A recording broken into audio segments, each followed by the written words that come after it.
Galing na po mismo guys sa bunganga ng PNP Regional Director ng Davao. Hepe po ito guys ha, hepe ng Davao na si Delvo na magkaibigan pala sila, malapit. Talagang malalim po ang pinagsamahan nila ni Pastor Apollo Quiboloy.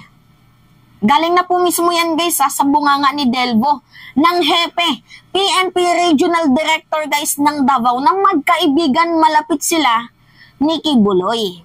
So si Delvo pala guys yung nag-assist dito sa Senate Sergeant at Arms nung ni-raid nila ang 4 na possible na pinagtataguan na lugar ni Quiboloy dyan sa Davao. Pinuntahan nila yung Davao at Samal Island, kung nasaan yung Glory Mountain, yung Tamayong, kung saan pwedeng magtago itong si Apollo Quiboloy. At sa kanilang paghahanap nga po guys, wala po silang nakitang Quiboloy sa mga lugar na iyon. So ngayon, ano nga ba Mima ang connect dito sa pinagsasabi mo? Actually guys, inamin din naman ng PNP Regional Director, hepe guys ng Davao, na kahit kaibigan niya daw itong si Quiboloy, ay hindi niya daw po ito guys magiging dahilan para hindi arestuhin etong si Quiboloy, lalo pat mayroon daw kaso sa child abuse, sexual trafficking, human trafficking, yan. Hindi daw po guys magiging dahilan ang friendship nila, sabi yan guys ng hepe ng Davao. Hindi daw po yan guys magiging reason para hindi niya hulihin si Quiboloy sa mga ginawa niya daw na kasalanan. Pero guys, pagdidiinan niya, alam niyo ba na magka-birthday kami ni Quiboloy? Every time na nagbe-birthday ako, doon ako nagsiselebrate sa Kingdom of Jesus Christ ni Apollo Quiboloy kasi nga magka-birthday kami. Para sa akin guys alam nyo, kahit malapit silang magkaibigan, kaibigan sila or hindi, I think hindi dapat magpakampante yung kustodiya ng ng Senate Sergeant at Arms na yung PNP ng Davao, especially yung hepe is kaibigan ni Quiboloy. Kasi guys, parang nowadays, ang hirap na pong, ang hirap nang magtiwala, 'di ba? Hindi natin alam, hindi lang natin alam pero posible, baka malay mo, mayroong ginagawang maniobra. Kasi huhulihin pa lang, or baka magkakandak sila ng raid, mayroon na agad information itong si Quiboloy. Kasi nga, yung PNP, Regional Director ng Davao or hepe ng Davao is so close dito kay Quiboloy, kahit pa na sinabi niya na kahit magkaibigan daw sila, hindi daw ito magiging hadlang para arestuhin itong si Quiboloy. Pero nowadays guys, medyo limitado na lang yung natin yung tiwala diyan sa ilang tao diyan sa Davao, lalo pat sinabi ni Quiboloy noon pa man na madami siyang mga connection.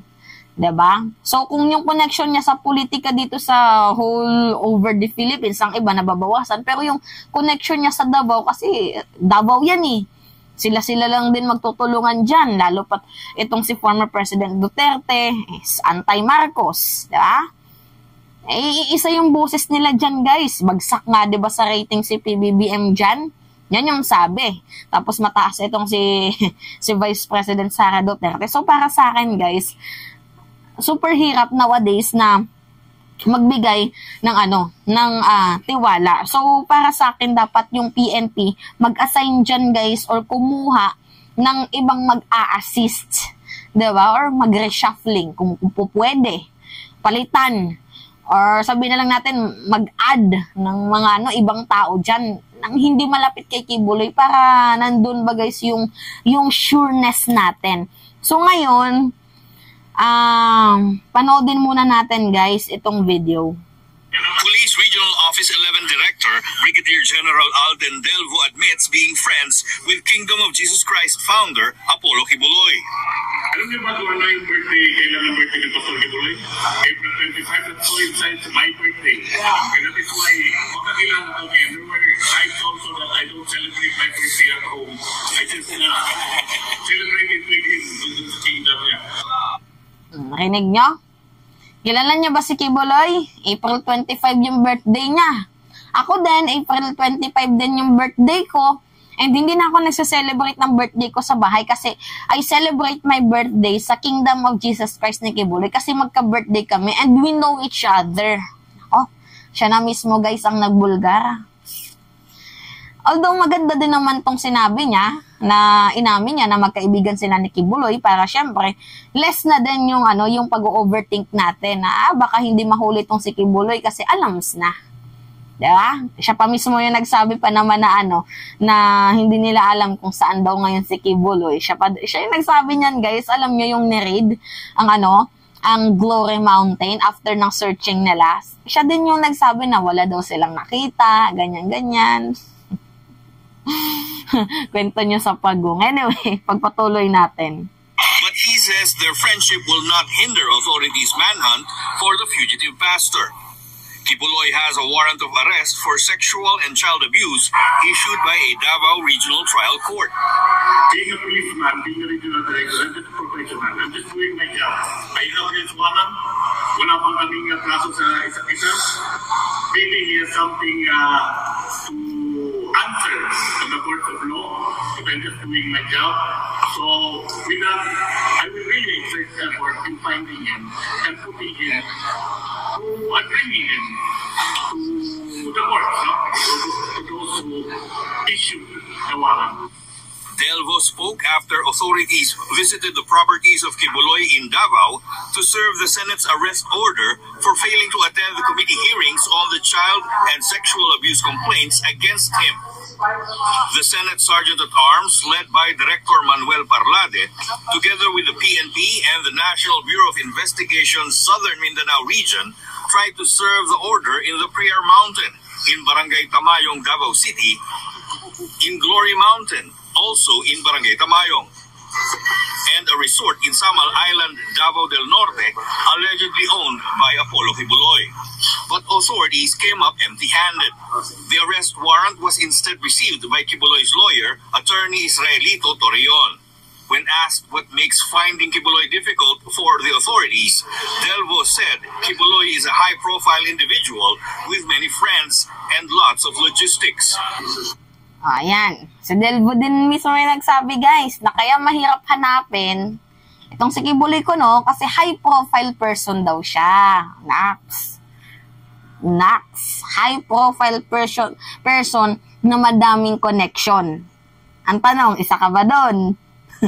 Tatanong lang ako Tatanong lang po ako. Diba? So, yun talaga guys yung totoo. Na kaya mahirap hanapin itong si Kibuloy kasi high profile siya. Madami siyang connection. Baka malay nyo, kabilang dyan si Delvo. Malay lang natin, diba? Malay lang. Pero anyway, ano nga ba yung message ng video na to? Yung message natin dito guys, yung mga taong mapagpanggap at mga plastic, yung parang pumapapel, mga ganun diba? Yung sasabihin na wala silang pakialam, pero yung totoo, may sense. Yung wala daw silang pakialam kay Kibuloy, pero yung totoo, tingnan nyo si Digong. Diba? Nang sabi ni Digong, hindi niya daw itong si Kibuloy. Hindi niya daw ito tolerate itong mga maling ginawa ni Kibuloy. Pero administrator ng Kingdom of Jesus Christ, ano yun? Ito din si Bato. Ano sabi ni Bato? Dapat wag na daw magtago itong si Kibuloy kahit kasi anong mangyaring pagtatago niya, at the end of the day, meron pa din siyang kaso. Pero sinabi niya na masakit sa kanya na hulihin itong si Kibuloy. Yan yung sinasabi ko guys. Na mahirap kasi i-defend ganyan si Kibuloy. So yung iba, atras abante. Inamin na po guys ng PNP Chief Director. Ka-birthday pa daw sila. Nako po. Kaya, pag mahirap hanapin, alams na. Wala akong sinabi pero alams na. Anyway, yun lamang ho guys. So that's me again, si Mima Alicia Nyot, nagbabalik ulit sa ating panibagong video.